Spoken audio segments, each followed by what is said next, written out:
Kaveri 2.0 server down ಇರುವಂತಹ ಹಿನ್ನೆಲೆಯಲ್ಲಿ ಸಾರ್ವಜನಿಕರು ಬೇಸರವನ್ನು ಹೊರಹಾಕಿದ್ದಾರೆ. ಕಚೇರಿಯಿಂದ ಮನೆಗೆ, ಮನೆಯಿಂದ ಕಚೇರಿಗೆ ಹೋಗಿ ಅಲ್ದಾಡು ಸಾಕಾಗಿದೆ. ಸೊ ಹಂಗಾಗಿ ಬೇಸರವನ್ನು ಹೊರಹಾಕಿರುವಂಥದ್ದು.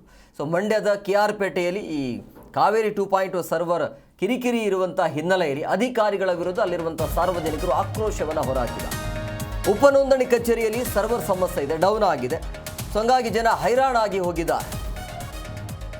ತಿಂಗಳಿಂದ ಸರ್ವರ್ ಸಮಸ್ಯೆ ಇದೆಯಂತೆ. ಸೊ ಆಸ್ತಿ ನೋಂದಣಿಗೆ ಬಂದ್ ಮಾಡಲಾಗಿದೆ. ಸೊ ನಿರಂತರ ಸರ್ವರ್ ಸಮಸ್ಯೆಯಿಂದಾಗಿ ಆ ಕಚೇರಿ ಖಾಲಿನೇ ಇದೆ. ಜನ ಬರ್ತಾರೆ ಹೋಗ್ತಾರೆ, ಆಫೀಸಿಂದ ಮನೆಗೆ, ಮನೆಯಿಂದ ಆಫೀಸ್ಗೆ, ಇದೇ ಸಮಸ್ಯೆ ಆಗಿಬಿಟ್ಟಿದೆ. ಸೊ ನಿರಂತರ ಸರ್ವರ್ ಸಮಸ್ಯೆಯಿಂದ ಕಚೇರಿ ಖಾಲಿಯಾಗಿದೆ. ಗ್ರಾಹಕರ ಜನಜಂಗುಳಿಯಿಂದ ತುಂಬಿ ತುಳುಕ್ತಾ ಇತ್ತು ಆ ಕಚೇರಿ. ಸೊ ಕಂದಾಯ ಸಚಿವರಿಗೆ ಇಡೀ ಶಾಪವನ್ನು ಹಾಕ್ತಾ ಇರುವಂಥದ್ದು ಸಾರ್ವಜನಿಕ. ದಿನನಿತ್ಯ ಸಾವಿರಾರು ಕೆಲಸಗಳು ಇರುತ್ತವೆ. ನಮ್ಮೆಲ್ಲ ಕೆಲಸವನ್ನು ಬಿಟ್ಟು ಏನೋ ಒಂದು ಆಗಬೇಕು ಅಂತ ಬರ್ತಾರೆ. ಇಲ್ಲೂ ಕೂಡ ಕೆಲಸ ಆಗ್ತಾ ಇಲ್ಲ, ಹೊಲ ಗದ್ದೆಗಳಲ್ಲೂ ಕೂಡ ಕೆಲಸ ಆಗ್ತಾ ಇಲ್ಲ. ಪ್ರತಿನಿತ್ಯ ಕಚೇರಿಯಲ್ಲಿ 30ರಿಂದ 40 ನೋಂದಣಿ ಆಗ್ತಾ ಇತ್ತು. ಕಳೆದ 20 ದಿನದಿಂದ ಯಾವುದೇ ರೀತಿಯಾಗಿ ರಿಜಿಸ್ಟ್ರೇಷನ್ ಆಗ್ತಾನೇ ಇಲ್ಲ. ಹಾಗಾಗಿ ಗ್ರಾಹಕರು ಕಂಗಾಲಾಗಿದ್ದಾರೆ. ಪ್ರತಿನಿತ್ಯ ಗ್ರಾಹಕರ ಜನಜಂಗುಳಿಯಿಂದ ತುಂಬಿ ತುಳುಕ್ತಾ ಇರುವಂಥ ಕಚೇರಿ ಈಗ ಖಾಲಿ ಆಗ್ತಾ ಇದೆ. ಸೊ ಸರ್ಕಾರಕ್ಕೆ, ಕಂದಾಯ ಸಚಿವರಿಗೆ ಇಡೀ ಶಾಪವನ್ನು ಹಾಕ್ತಾ ಇರುವಂಥದ್ದು ಸಚಿವರು. ನೋಡ್ತಾ ಇದ್ರಿ ದೃಶ್ಯಗಳಲ್ಲಿ ಕೂಡ ನೀವು ಗಮನಿಸ್ತಾ ಇದ್ರಿ. ಅಲ್ಲಿ ಸಹಜವಾಗಿ ಮಂಡ್ಯದ KR ಪೇಟೆಯಲ್ಲಿ ಕಾವೇರಿ 2.0 ಸರ್ವರ್ ಡೌನ್ ಆಗ್ತಾ ಇರುವಂಥ ಹಿನ್ನೆಲೆಯಲ್ಲಿ ಅಲ್ಲಿ ನೋಂದಣಿ ಮಾಡುವಂಥ ಕಚೇರಿ ಅದು.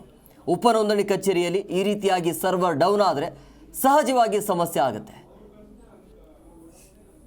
ಕಳೆದ 1 ತಿಂಗಳಿಂದ ಇದೇ ಸಮಸ್ಯೆ ಇದೆಯಂತೆ, ಆದರೂ ಕೂಡ ಅಲ್ಲಿ ಸರಿಯಾಗಿಲ್ಲ.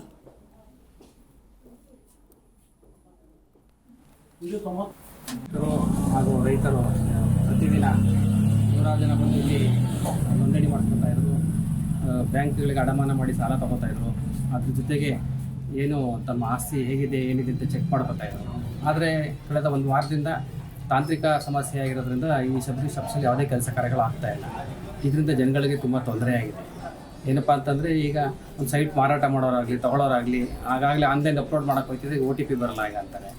ಹಂಗಾಗಿ ಸಮಸ್ಯೆ ಆಗಿದೆ. ಸರ್ಕಾರ ಈ ಬಗ್ಗೆ ತಕ್ಷಣ ಸಮಸ್ಯೆ ಬಗೆಹರಿಸಿ ಜನಗಳಿಗೆ ಹೆಲ್ಪ್ ಮಾಡಬೇಕು. ಏನು ಈ ಕಾವೇರಿ 2 ಅನ್ನೋದನ್ನು ಯಾರಿಗೆ ಗುತ್ತಿಗೆ ಕೊಟ್ಟಿದ್ದಾರೆ ಆ ಗುತ್ತಿಗೆನ ರದ್ದು ಮಾಡಿ ಬೇರೆ ಹೊಸಬ್ರಿಗೆ ತಾಂತ್ರಿಕತೆ ಚೆನ್ನಾಗಿ ಕಾರ್ಯನಿರ್ವಹಿಸ್ತಕ್ಕಂಥ ವ್ಯಕ್ತಿಗೆ ಅಥವಾ ಕಂಪ್ನಿಗೆ ಕೊಡಬೇಕು.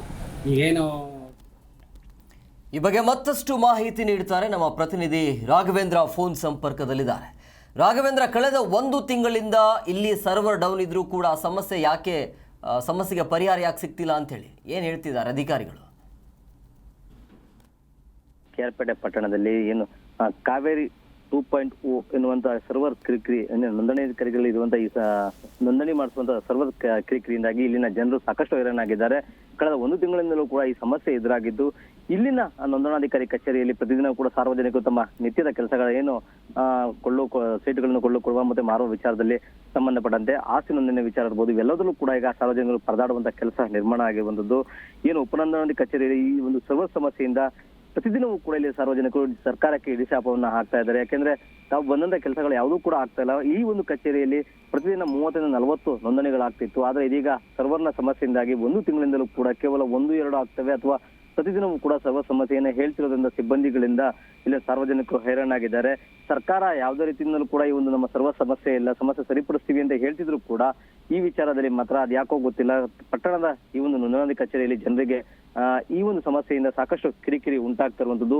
ಪ್ರತಿದಿನ ಇಲ್ಲಿ ಆಗ್ಬೇಕಾದ್ರಿಂದ ನೋಂದಣಿಯಿಂದ ಸರ್ಕಾರಕ್ಕೂ ಲಾಸ್ ಆಗ್ತಾರೆ, ಮತ್ತೊಂದು ಕಡೆ ಸಾರ್ವಜನಿಕರಿಗೂ ಕೂಡ ಪ್ರತಿದಿನ ತಾವು ಕೆಲಸ ಕಾರ್ಯಗಳನ್ನು ಬಿಟ್ಟು ಈ ಒಂದು ಕೆಲಸ ಕಾರ್ಯಕ್ಕಾಗನೇ ಇಲ್ಲಿಗೆ ಬರಬೇಕಾದಂತ ಅನಿವಾರ್ಯತೆ ಎದುರಾಗಿರುವಂತದ್ದು. ಪ್ರತಿನಿತ್ಯ ಜನಜಂಗುಳಿಂದ ತುಂಬಿ ತುಳುತ್ತಿದ್ದ ಕಚೇರಿ ಈಗ ಸರ್ವರ್ ಡೌನ್ ಇಂದಾಗಿ ಸಾರ್ವಜನಿಕರು ಇಲ್ಲಿ ಕಚೇರಿ ಹತ್ರ ಬರೋದನ್ನೇ ಬಿಟ್ಬಿಟ್ಟಿದ್ದಾರೆ.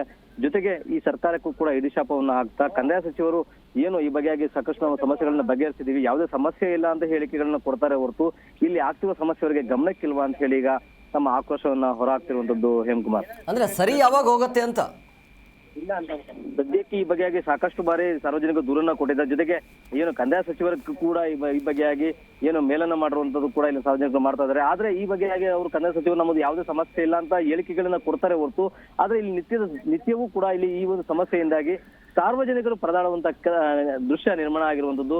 ಏನು ಈ ಒಂದು ಕಾವೇರಿ ತಂತ್ರಾಂಶ ಇದೆ, ಈ ಒಂದು ತಂತ್ರಾಂಶ ಸಾಕಷ್ಟು ಕಿರಿಕಿರಿ ಆಗ್ತಿದೆ. ಜೊತೆಗೆ ಏನು ಸರ್ವರ್ ಸಮಸ್ಯೆಯಿಂದಾಗಿ ಕೇವಲ 1 ಅರ್ಜಿಯನ್ನ ಅಷ್ಟೇ ಹಾಕ್ಬೋದು, ಅದು ಮಿಕ್ಕದಲ್ಲೆಲ್ಲವೂ ಕೂಡ ಸರ್ವರ್ನಿಂದಾಗಿ ಯಾವುದೇ ಕೆಲಸ ಕಾರ್ಯಗಳು ಆಗ್ತಾ ಇಲ್ಲ. ಈ ಬಗೆಯಾಗಿ ಹಲವು ಬಾರಿಯಾಗಿ ಈ ಜನರು ತಾಲೂಕು ತಹಸೀಲ್ದಾರ್ ಸೇರಿದಂತೆ ಕಂದಾಯ ಸಚಿವರಿಗೂ ಕೂಡ ಮನವಿಯನ್ನ ಮಾಡಿದ್ರು ಕೂಡ ಈ ಬಗೆಯಾಗಿ ನಿರ್ಲಕ್ಷ್ಯ ವಹಿಸಿರೋದು ನಿಜಕ್ಕೂ ಕೂಡ ಒಂದು ಆಶ್ಚರ್ಯ ಸರಿ. ಜೊತೆಗೆ ಸಾರ್ವಜನಿಕ ಹಿಡಿಶಾಪ ಕೂಡ ಪ್ರತಿದಿನವೂ ಕೂಡ ಈ ಸಚಿವರು ಸೇರಿದಂತೆ ತಾಲೂಕು ಆಡಳಿತಕ್ಕೆ ತಮ್ಮ ಹಿಡಿಶಾಪವನ್ನ ಹಾಕ್ತಿರುವಂತದ್ದು Hemakumar. Okay, thank you Raghavendra ನಿಮ್ಮೆಲ್ಲ ಡೀಟೇಲ್ಸ್ಗಾಗಿ.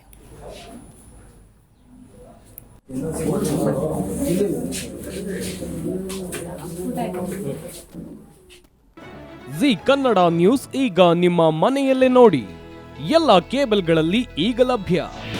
ನಿಮ್ಮ ನೆಚ್ಚಿನ ಜಿ ಕನ್ನಡ ನ್ಯೂಸ್ ಈಗ ಸನ್ ಡೈರೆಕ್ಟ್ ನಲ್ಲಿ number 292, Tata Play number 1664, Jio TV number 1334, NXT digital number 30, in cable number 30, city networks 51, U digital number 162, GTPL number 17, Rockline telecommunications number 42, Shri Basaveshwara cable number 168, rural cable network 60, Vinayaka digital 57, Abhishek cable 821, city channel 53, Siddeshwara cable network 57, ವಿ4 digital infotech 628, Surya digital networks 53, Gajanan digital number 836, Malnad infotech private limited number 56, Metrocast number 830, Victory digital number 167ರಲ್ಲಿ ನೋಡಿ ಆನಂದಿಸಿ.